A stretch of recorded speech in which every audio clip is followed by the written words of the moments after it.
The Jordan Valley is basically one of the best natural anti-tank trenches in the world. Elevation difference of 1,000 meters, and basically anyone who controls the ridges above that valley can more or less block any ground invasion that would come from the east.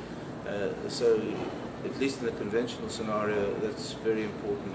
And if Israel doesn't control it, then someone else will control it, who will not only control the approaches from the east, but would control what's on the western side of that, and that's all the items that I mentioned before, the coastal metropolis, the infrastructure, etc., etc. So controlling the high ground that overlooks the Jordan Valley is crucial. But when people say, what about peace?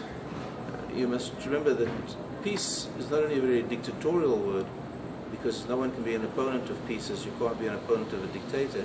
So everyone has to be a supporter of peace, like you have to support a dictator. But peace is also a very deceptive word, because it can mean, or it can be used in two totally opposite meanings.